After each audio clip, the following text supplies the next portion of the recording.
जिसमें जो उसका इंग्लिश पे शॉर्ट हैंड की स्पीड है वो 80 वर्ड पर मिनट होनी चाहिए और कंप्यूटर पे है वो 20 वर्ड पर मिनट होनी चाहिए।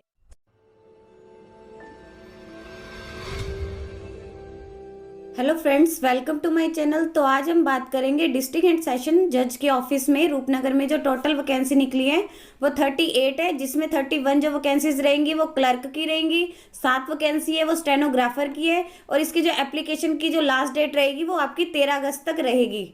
अब हम बात करेंगे क्वालिफिकेशन, पे स्केल, इन सभी चीज़ों के बारे में। तो सबसे पहले हम बात करेंगे क्लर्क के बारे में। इसमें जो आपकी टोटल वैकेंसी है वो 31 है, जिसमें आपकी जनरल में होंगी 15, एससी में है 7, बीसी में है 3, फ्रीडम फाइटर की है 1, फिजिकल हैंडीकैप्ड की है 1, एक्स सर्विसमैन जनरल की है 3, एक्स सर्विसमैन एससी में है 1। अब हम बात करेंगे पे स्केल के बारे में।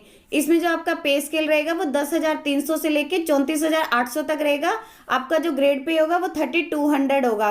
अब हम बात करेंगे एलिजिबिलिटी के बारे में। आपकी जो मिनिमम एज है वो 18 साल होनी चाहिए और आपकी जो मैक्सिमम एज है वो 37 ईयर्स होनी चाहिए।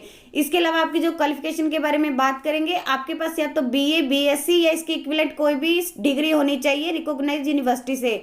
इसके अलावा आपके पास 10th में मैट्रिकुलेशन में यानी आपके पास पंजाबी सब्जेक्ट जरूरी होना चाहिए। इसके अलावा आपके पास कंप्यूटर में आपकी जो एफिशिएंसी होनी चाहिए। अब हम बात करेंगे स्टेनोग्राफर की। इसमें जो टोटल वैकेंसी है वो 7 है, एससी में जो वैकेंसी है वो 4 है, एक्स सर्विसमैन एससी में है वो 1 है और एक्स सर्विसमैन जनरल में है वो 2 है। इसके अलावा इसमें इन्होंने एक स्पेशल नोट दिया है कि अगर कोई भी कैंडिडेट इसमें से रिजर्व कैटेगरी में नहीं होता है तो ये जो सारी की सारी पोस्ट है ये अनरिजर्व कैटेगरी में कर दी जाएंगी। अब हम बात करेंगे पे स्केल के बारे में। इसमें जो आपका पे स्केल रहेगा वो 10,300 से लेके 34,800 तक रहेगा और आपका जो ग्रेड पे होगा वो 3600 होगा। अब हम बात करेंगे इसमें जो क्वालिफिकेशन मांगी गई है उसके बारे में। आपके पास या तो बीए या बीएससी की कोई भी डिग्री होनी चाहिए फ्रॉम रिकॉग्नाइज्ड यूनिवर्सिटी से। इसके अलावा आपके पास 10th में आपकी पंजाबी कंपलसरी है, आपके पास पंजाबी होनी चाहिए। इसके अलावा आपकी जो एज है वो 18 साल से कम नहीं होनी चाहिए और 37 साल से ज़्यादा नहीं होनी चाहिए। और बाकी जो भी इसमें रिजर्व कैटेगरी है उन सभी के लिए रिलैक्सेशन दी गई है एज पर गवर्नमेंट रूल्स की। इसके अलावा कैंडिडेट को एक टेस्ट क्लियर करना होगा जिसमें जो उसका इंग्लिश पे शॉर्ट हैंड की स्पीड है वो 80 वर्ड पर मिनट होनी चाहिए और कंप्यूटर पे है वो 20 वर्ड पर मिनट होनी चाहिए। इसके अलावा इन्होंने एक नोटिस दिया हुआ है कि ये जो आपकी पोस्ट है ये आपकी कम या ज़्यादा हो सकती है, जो भी उनका ये डिसीजन उनके ऊपर ही डिपेंड करता है। अब हम बात करेंगे इसके सिलेक्शन प्रोसीजर के बारे में। इसके जो सिलेक्शन है वो इनकी अथॉरिटीज ही सिलेक्ट करेगी और वो जो भी इसका रिजल्ट होगा वो इनकी ऑफिशियल वेबसाइट पर डाल देगी जो यहाँ पर मेंशन की गई है।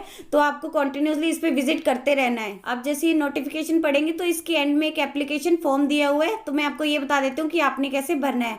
जैसे यहाँ पे फोटो का कॉलम दिया गया है विदाउट फिल्टर, यहाँ पे आपको जो फोटो लगानी है वो विदाउट फिल्टर लगानी है, तो यहाँ पे आपको वो पेस्ट करनी है। इसके बाद लिखा गया पोस्ट अप्लाइड फॉर, स्टेनो और क्लर्क का ऑप्शन दिया गया है, तो यहाँ पे अगर आप स्टेनो के लिए कर रहे हैं तो स्टेनो पे क्लिक करना है और वो सामने भर देना है। अगर क्लर्क के लिए कर रहे हैं तो क्लर्क पे क्लिक करके वो भर देना है। अब लिखे कैटेगरी फील्ड अप्लाइड फॉर, तो यहाँ पे दी हुई है general, BC, OBC, freedom fighter, physically handicap, जो भी आपकी होगी वो इसमें आपने क्लिक कर देना है। नीचे दिया गया है नेम, ये आपने लिखा हुआ है इन्होंने ब्लॉक लेटर्स, आपने को इनके मतलब कैपिटल लेटर में आपने भरना है जो भी आपका नेम होगा।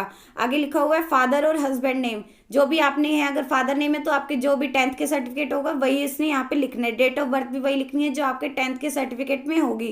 कम्युनिकेशन एड्रेस, अगर आपका कोई अदर एड्रेस है जहाँ पे आप अभी प्रेजेंटली रह रहे हैं तो वो यहाँ पे आप भर सकते हैं। और परमानेंट एड्रेस वही है जो आपका परमानेंट एड्रेस होगा, मतलब जहाँ पे आप परमानेंट रहते हैं। नेक्स्ट आपका है टेलीफोन नंबर, जो भी आपका मोबाइल नंबर है, जो भी आप जिस पे काम कुम करते हैं वो आपने यहाँ पे भरना है। और यहाँ पे एक ईमेल एड्रेस लिखिए, यहाँ पे अपनी एक वैलिड ईमेल आईडी भरनी है। इसके अलावा यहाँ पे आपका एजुकेशनल क्वालिफिकेशन का नीचे कॉलम दिया गया है, यहाँ पे आपने वो भरनी है। जैसे मैट्रिक की है तो आपने मैट्रिक की डिटेल्स भरनी है, कौन से बोर्ड से की है, कौन से ईयर में पास की है, कितने मार्क्स की है, टोटल मार्क्स कितने हैं, और यहाँ पे ग्रेड ऑफ मार्क्स या परसेंटेज ऑफ मार्क्स जो भी आपकी होगी वो लिखना है। नेक्स्ट में आपके +2 का होगा, यही सारी डिटेल्स भरनी है। नेक्स्ट में आपकी ग्रेजुएशन की, जो भी आपने ग्रेजुएशन की है। नेक्स्ट में आपका पोस्ट ग्रेजुएशन और अदर इफ़ एनी, अगर आपने कुछ और किया, जैसे अगर आपने डिप्लोमा किया या ITI किया, उसकी डिटेल्स यहाँ पे आपने भर देनी है।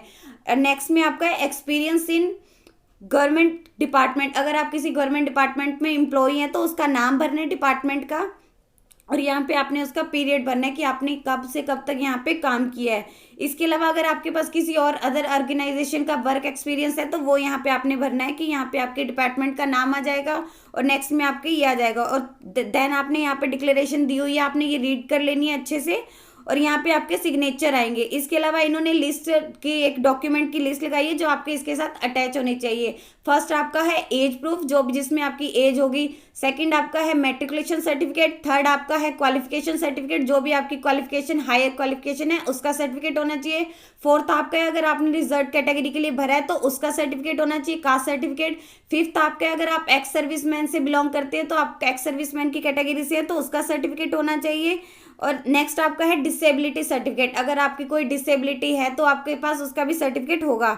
इसके अलावा सेवंथ आपका एक्सपीरियंस सर्टिफिकेट, वो भी आप इसमें लगाना है अगर आपके पास है तो। अब हम बात करेंगे कुछ इंपॉर्टेंट इंस्ट्रक्शंस के बारे में। आपको जो इसमें फोटोज यूज करनी है दो, वो अनफिल्टर्ड होनी चाहिए और अनएडिटेड होनी चाहिए। ये जो आपको अपने एप्लीकेशन फॉर्म में यूज करने हैं। इसके अलावा आपको यहाँ पे कोई टीए नहीं दिया जाएगा और आपको जो अपनी ये एप्लीकेशन फॉर्म है वो 13 अगस्त से 5 बजे से पहले पहले आपने सबमिट कर देना है। इसके अलावा अगर आप किसी रिजर्व कैटेगरी के लिए फॉर्म भर रहे हैं तो आपको अपना जो सर्टिफिकेट है उसका वो अटैच करना होगा। और आपको जो ये सभी जो डॉक्यूमेंट है आपके अटेस्टेड कॉपी है ये डिस्ट्रिक्ट एंड सेशन जज के ऑफिस रूपनगर में भेजनी है। कैंडिडेट को एडवाइस की जाती है कि वो इसकी ऑफिशियल वेबसाइट को रेगुलरली चेक करते रहें फॉर मोर अपडेट्स, जिसका लिंक मैं आपको डिस्क्रिप्शन बॉक्स में डाल दूंगी। यदि आपकी इस वीडियो से रिलेटेड कोई भी क्वेरी है तो आप मुझे कमेंट सेक्शन में लिख के बता सकते हैं। अपडेट रहने के लिए आप हमारे यूट्यूब चैनल को सब्सक्राइब कीजिए। यदि आपको वीडियो अच्छी लगी हो तो please like and share. Thanks for watching.